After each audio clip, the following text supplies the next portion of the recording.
Bonjour, bon matin, j'espère que vous allez bien. Donc, je m'appelle Chantal Roberge Dupuis, dans le personnage de Maya l'abeille. Donc, Maya l'abeille, ce matin, elle a des petites choses à partager avec toi. Donc, je fais pas ça pour que tu ris de moi.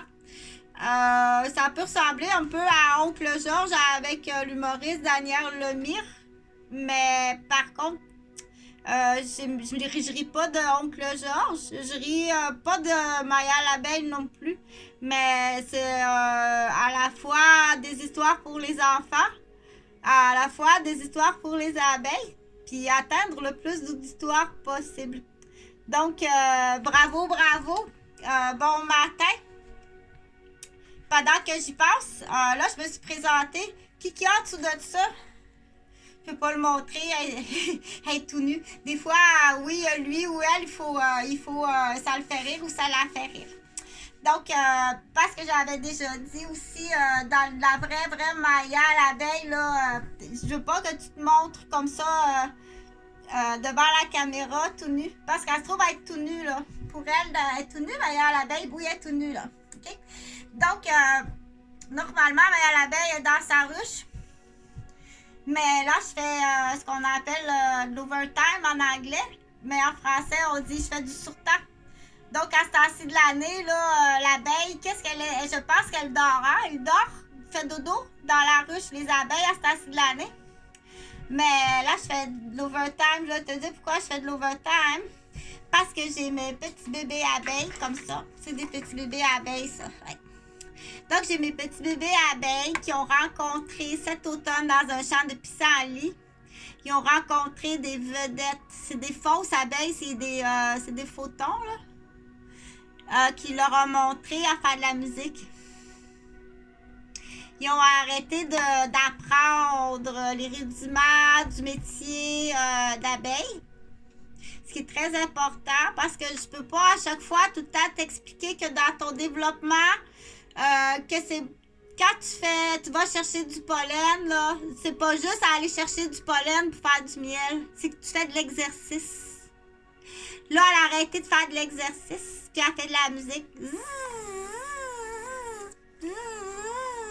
Puis il a donné des fleurs qui la rendent niaiseuse, déficiente. Puis elle fait pas d'exercice, puis elle fait juste faire. Puis là, elle est rendue tellement déficiente parce que là, ce pollen-là, il rend méchante avec sa reine abeille. Puis elle est méchante aussi avec sa reine abeille. Puis elle est méchante aussi, j'ai dit 2 fois, t'as pas mal compris. Elle est méchante, puis avec toute la hiérarchie dans la ruche. Fait que là, moi, ce que je veux savoir, là, c'est qui ça qui influence mes jeunes abeilles? Puis c'est qui est supposé de voir à l'ordre?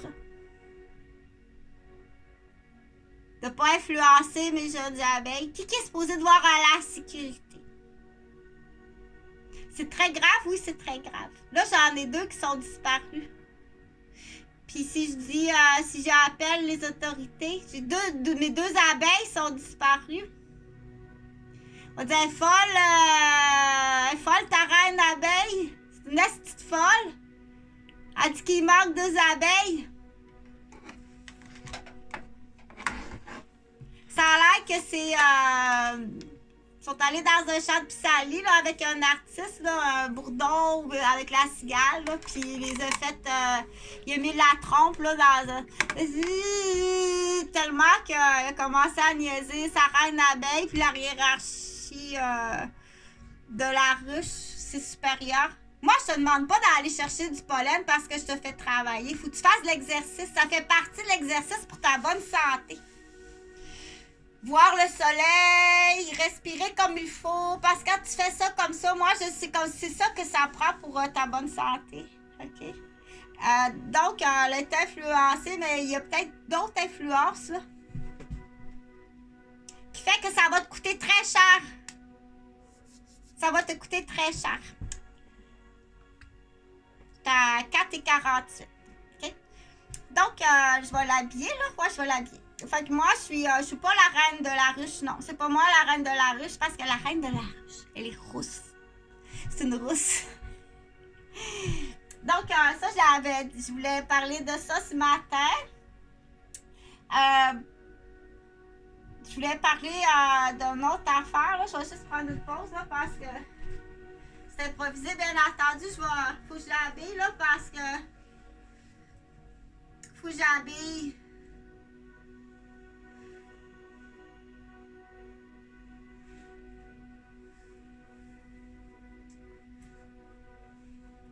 Donc, je suis à la capitale de Québec parce que j'avais dit que parce que dans son monde de marionnettes, là, comme ça, pour elle, elle n'est pas habillée. Là.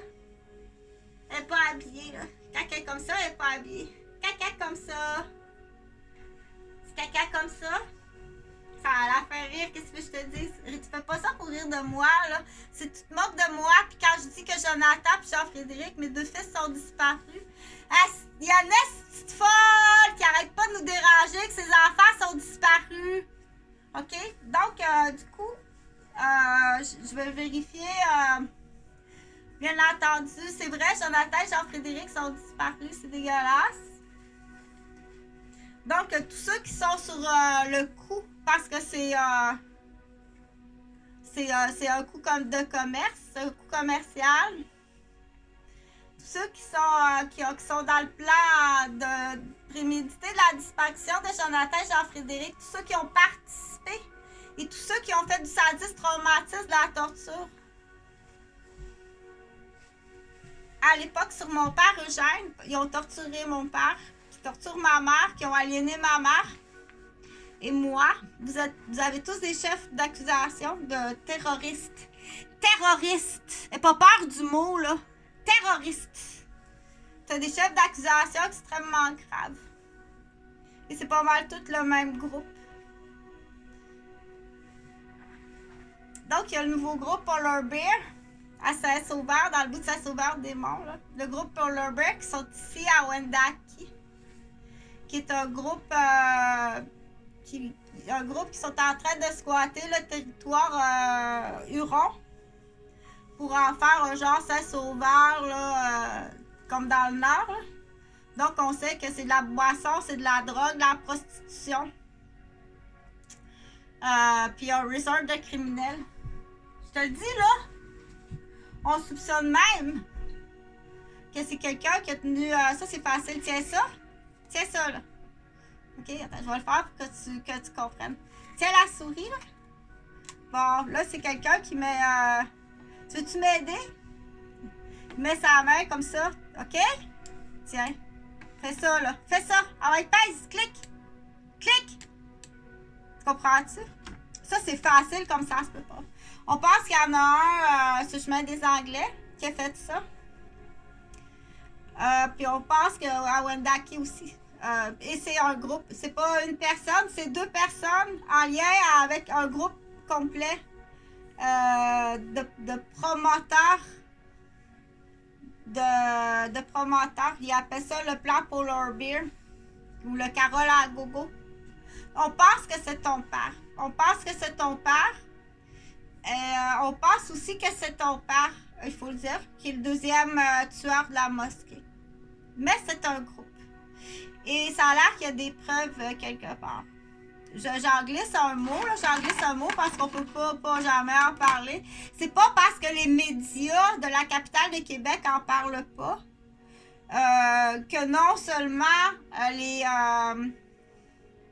les fidèles de la mosquée, parce que entre fidèles qu'on dit, entre nous, les croyants, les fidèles, les professeurs, les maîtres, ou les padres ou les curés, entre nous, là, quand on est, si tu veux, en civil, que tu enseignes les mathématiques, le français ou l'anglais, entre nous, on reste qu'on est des fidèles, qu'on se supporte.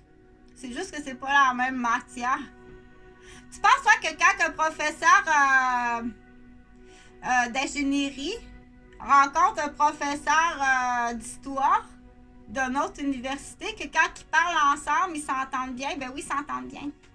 Donc, c'est la même affaire. Que ce soit un padré de l'église à Wendake ou que ce soit un curé de l'Église catholique, ou que ce soit un missionnaire du bouddhiste, quand ils se rencontrent, on s'entend bien. On est des gens qui progressent pour le bien.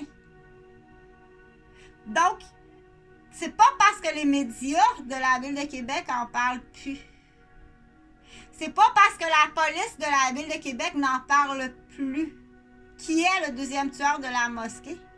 Qu'il n'y a pas un groupe d'enquêteurs qui ont continué à faire l'enquête pour trouver qui est le deuxième tueur de la mosquée. Okay. Donc, parce que c'est grave, pour certaines personnes, il faut les informer. Pour certaines personnes, il faut leur dire, le deuxième tueur, y a-t-il encore un fusil? Okay. Pour certaines personnes, il faut dire, le deuxième tueur de la mosquée, on ne sait toujours pas c'est qui. Est-ce qu'il y a encore un fusil? Puis quelles sont ses idées de maniaque? Est-ce que c'est seulement envers un groupe de croyants? Il peut-tu avoir des idées de maniaque envers les femmes? Des idées de maniaque envers des enfants? Ce qu'on entend souvent là, chez les vieux racistes à la capitale de Québec, ça existe encore à la capitale de Québec. Il y en a ben trop des Noirs. Ou les femmes, c'est toutes des estis folles. Ou qu'est-ce que tu fais ici, toi, l'arabe? Ou donc, quand tu entends ça, des choses comme ça, c'est très blessant. Mais il y a des gens, on les appelle des décadents, puis des pestes, qui font ça à temps.